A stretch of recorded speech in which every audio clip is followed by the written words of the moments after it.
Olwaleero nkuleetedde ebyafaayo bya Moses Ali ono yasobodde okuba ng'ava mu bulamu bw'ensi olunaku wali ennakasero nga 18 Julayi 2026. Moses Ali yazaalibwa ng'ennaku z'omwezi 5 omwezi ogwokuna 1939 wali mu kibuga ekya Adjumani mu Atabo mu Pekere Division.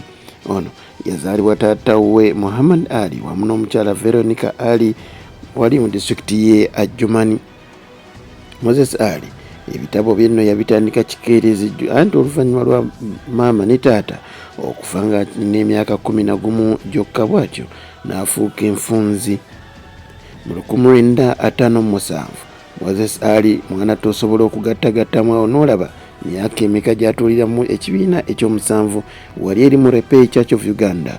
Yasobola okubeera ng'atuula ekibiina ekyomusanvu naye yasobola kuba ng'atuumibwa erinnya eryamutuumibwa erya Musa Ali yalikyusa oluvannyuma lw'essomero okumukaka okweggyako erinnya lya Musa afuuke Moses anti olw'okuba nti yali ku Church of Uganda. Ono oluvannyuma lw'okuteekako erinnya Moses mu bitabo ebya PLE bw'ati wamu ne certificate yasobola okubeera nga erinnya alisigaza era mu 1964 Moses Ali bw'atyo yasobola okubeera nga paka ku 1966 yeegatta Old Kampala Senior Secondary School. Eno nno yasobola okuba nga akutuulira ebuziro ya senior ey'okuna. Bwe yavaawo mu 1968 ono nno yatandika ebyekinnamagye anti yagenda wali mu Israel mu ggwanga eryo gye yasobola okubeera ng'asoma obwakadeeti. Ate mu 1969 bw'atonera n'addayo mu ggwanga lya Israel n'asoma kye bayita paratrooper instruction training era mu ggwanga eryo erya Israel. Ono mu Israel era teyasoma ebyo byokka wabula yasoma ne kye bayita company commanders course mu ggwanga lyerimu. Mu 1979 ng'amaze okwegatta ku gavumenti ya Idi Amin Dada bw'atyo yasobola okubeera ng'ati aweebwa rank ya brigadier era bw'atyo yasobola okubeera ng'agifuna oluvannyuma nga bamaze okuwamba Milton Obote.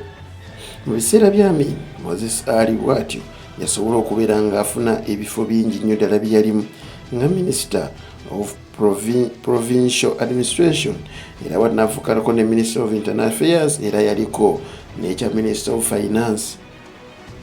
Ono oluvannyuma lw'okubeera nga bawambye Idi Amin bw'ati yasobola okubeera nga adduka mu ggwanga Uganda.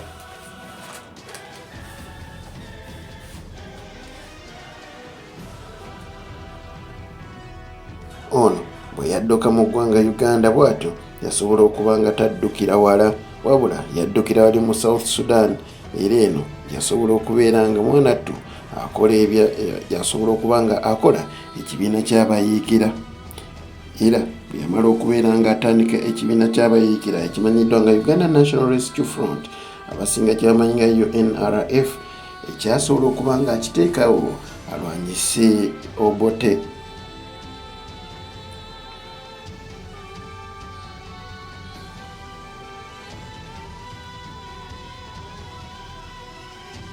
Okusinziira ku kibiina kino emirimu gyabwe egisinga basinga kubanga bagikolera wali mu North Western corner eya Uganda wamu ne Sudan ne border eya South Sudan.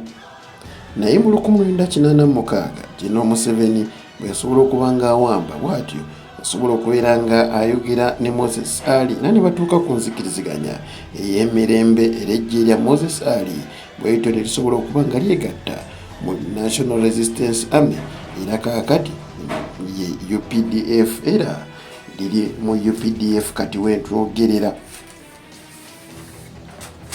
Oluvannyuma lw'okwegatta gavumenti ya President Museveni bw'atyo yasobola okuba nga atandika okuggwa mu bifo kubanga yaliko owa kanso ya Moyo bw'atyo nga yakiikirira Moyo kanso mu Moyo East bw'atyo nga yakikiikirira mu 1994 n'abeera minisita w'ebyobulambuzi ate mu 1995 n'afuuka deputy prime minister owookusatu.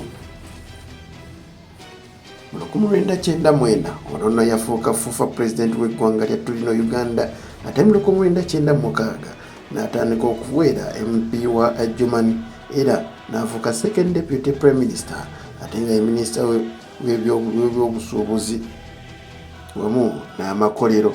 Mu 2000 yafuuka second deputy prime minister era n'afuuka minister wa internal affairs ate mu 2001 n'afuuka MP wa East Moyo constituency era bw'atyo era n'afuulibwa second deputy prime minister era n'abeera minister without portfolio. Mu 2003 General Museveni yamwongerako ranka n'afuuka lieutenant general era bw'atyo n'abeera ne first deputy prime minister era nga minister without portfolio oba waaguno na guli.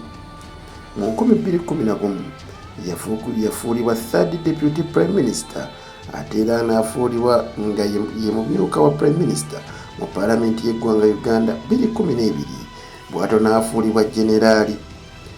General Moses Ali emyaka egyo gyonna gye yali mu paalamenti gyamufuukira mizibu era bw'atyo ng'agamba tasobola kuteesa n'abali balala kuba bo ebitabo byabwe byali bya waggulu nnyo. Bw'atyo n'asalawo asobole okuba ng'azuukusa ekirooto kye eky'okubeera munnamateeka. Mu 2003 yasobola okubeera ng'addayo obanga ajjukira wakati wa 2003 paka 2011 ono byobufuzi yabirimu kitono era nga ne mu gavumenti alimu bw'avaamu. Moses Ali yasobola okubeera ng'atandika okuba ng'anoonya ekirooto kye era bw'atyo yagenda wali e Makerere ne bamugoba kubanga empapula ze yali atutteyo zaali za kinnamagye era nga bagamba tezimala era nga tezinkanankana na mpapula za siniya ya 6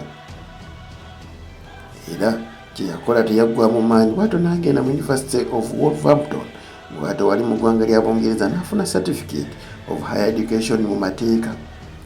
Bw'atyo yagifuna mu 2007 n'asobola okudda e Makerere n'asoma ne bagikkiriza bw'atyo n'afuna degree ye ate bw'atyo n'agenda n'asobola n'okuba nga afuna LDC diploma. Bwe yagenda wali ku LDC n'asobola okuba nga afunayo diploma mu legal practice. Moses Ali yavaayo n'agamba kati nsobola okweŋŋanga bamemba ba paalamenti abalala kubanga nange kaakati nina amateeka.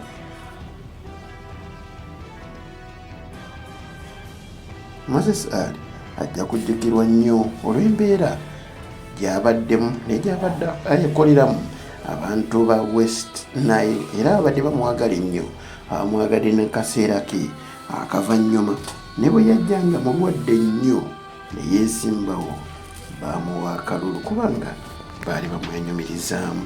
Omukama akunkumire. Nze Shafiq Lwanga.